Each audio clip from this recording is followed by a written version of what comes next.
ආයිබෝවන් සිලොන් නැග්නි අපි ඔබ සාදරයෙන් පිළිගන්නවා. අල වර්ග කිව්වහම ඔබ දන්නවා මේ ලෝකේ පුරාම විවිධ අල වර්ග දහස් ගණක් තියෙනවා.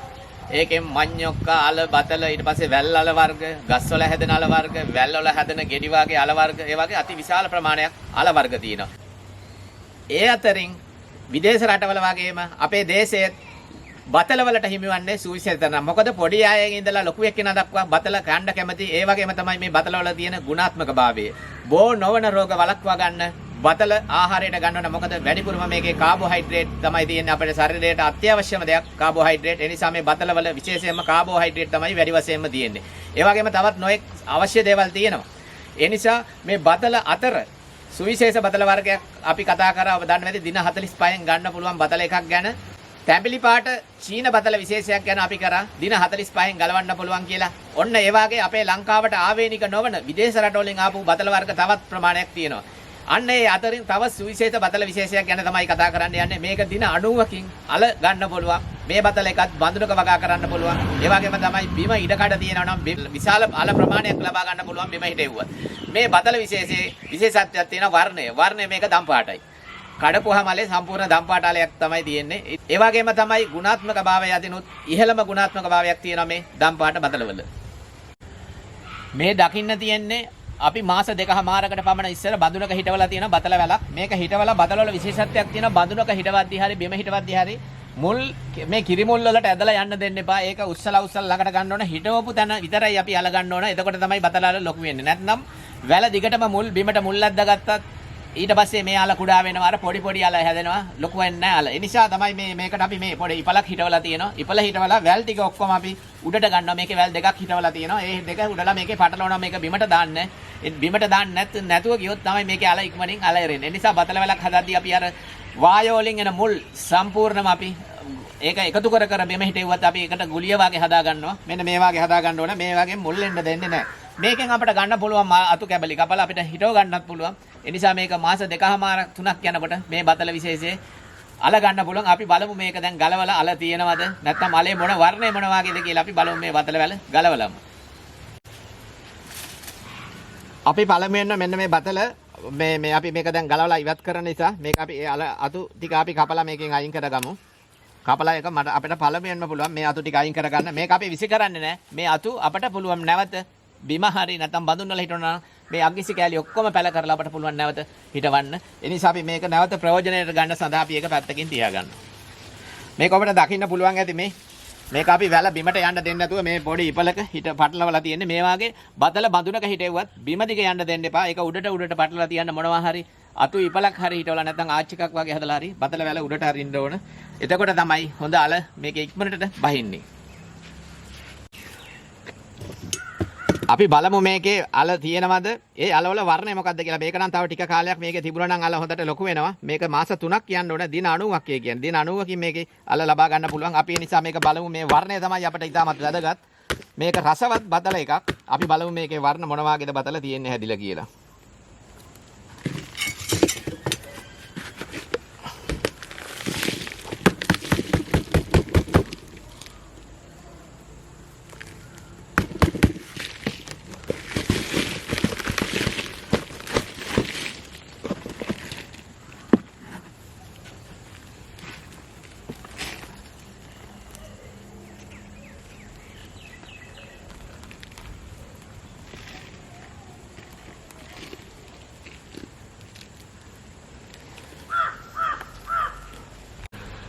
අපි මේ පොඩි අලයක් ගලවලා ගත්තා. මේකේ අල තියෙනවා. අපි බලමු මේකේ වර්ණය මොන වගේද කියලා. මේකේ වර්ණය තමයි අපිට ඉතාමත් වැදගත්. අපි මේක දැන් ගොඩක් තියෙනවානේ සුදු පාට අල, ඊට පස්සේ තමයි තැඹිලි පාට අල, ඒ වගේම තමයි කහ බතල, නොඑක් වර්ග තියෙනවා. අපි බලමු මේ අලුත් බතල විශේෂයේ වර්ණය මොකක්ද කියලා. මේ දකින්න තියෙන වර්ණය මේක දම් පාටයි.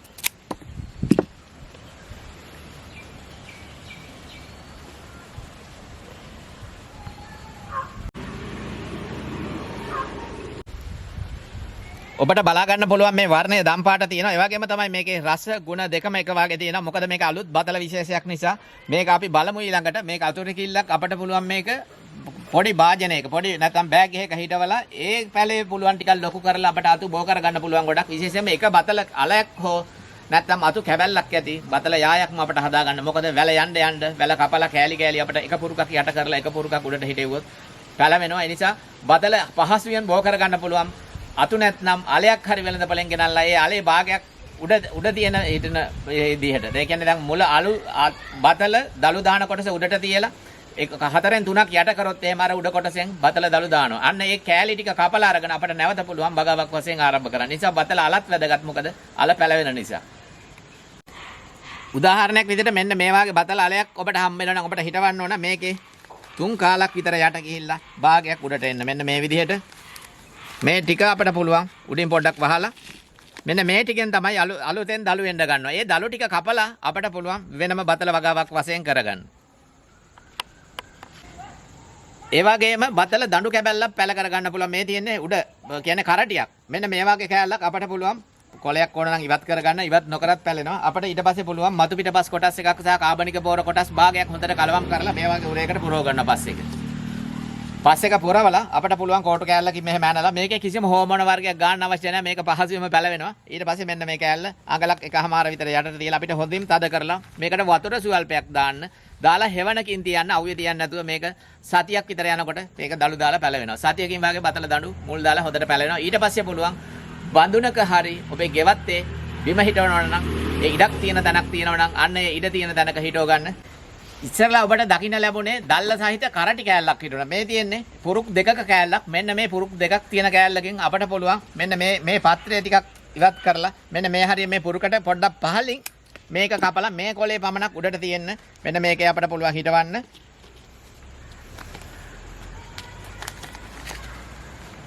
හිටවපුවාම මෙන්න මේ වාගේ කෑල්ලක මෙන්න මෙතන මේ කොලේ ළඟින් තමයි අලුතෙන් දැල්ලක් එනවා. අන්න ඒක පුළුවන් අපිට මේක ගලවලා වෙනමම අපේ පාත්තියේ හරි නැත්නම් බඳුනක හරි හිටව ගන්න. බඳුනක හිටවනවා වගේම අපිට බිම පොඩි ඉඩ කඩක් තියෙනම් පුළුවන් පොඩි පාත්තියක් වාගේ හදාගන්න. ඒ කියන්නේ මේකට උළු කැට ගිහිල්ලා තියෙන්නේ 2යි 4යි 6යි. උළු කැට දෙකක් මේ අතට දාලා තියෙනවා. එකක් පළලට තියෙනවා. මේකේ වර්ග ආඩි 6ක් 7ක් පමණ තියෙනවා. ඒ නිසා අපිට පුළුවන් මෙන්න මේ වගේ ඒකට පස් පුරවන්න ඕන. විශේෂයෙන්ම අල වර්ග හිටවද්දී වැලි ලෝම පස තමයි අපි හදා ගන්න ඕනේ. වැලි මිශ්‍රණය ටිකක් වැඩියෙන් එන්න ඕන. මොකද අල බහින්න එතකොට තමයි හොඳින්. ඊට පස්සේ අපි මේකට මතු පිටපස් මේ උළු කෑලි දැන් මේ අල්ලලා බැඳලා තියෙන වටේට පටියකින් කැඩි දිරන්නේ නැති පටියකින් බැඳලා ඊට පස්සේ අපිට මේක මතු පිටපස් සහ වැලි වලින් අපි පුරව ගන්නවා. පුරවලා මේකට කාබනික පොර කොම්පෝස්ට් එකතු කර ගන්න ඕනේ. මෙන්න මෙහෙම. දැන් මේක පස බුරුල් පසක් තියෙන්නේ. ඔබට බලන්න පුළුවන්. ඒකට අපි කොම්පෝස්ට් ඒ කියන්නේ කාබනික පොර එකතු කරනවා.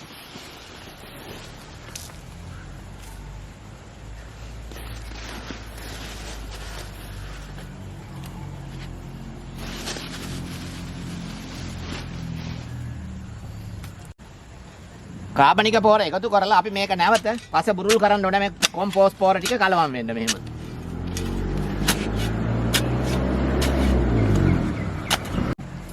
උදැල්ලෙන් හොඳට පස බුරුල් වෙන්න තියලා අපි ඊට පස්සේ මේක නැවත අතින් පාත්තිය හොඳට හදා ගන්නවා පිළිවෙලට.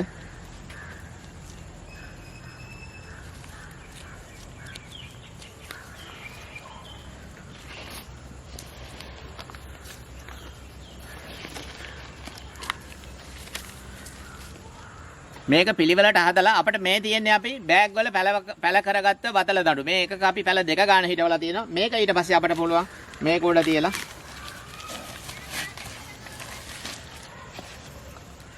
ආයිනට යන්න නැතුව මෙන්න මෙහෙම පැලේ යට කරන්න විතරයි තියෙන්නේ.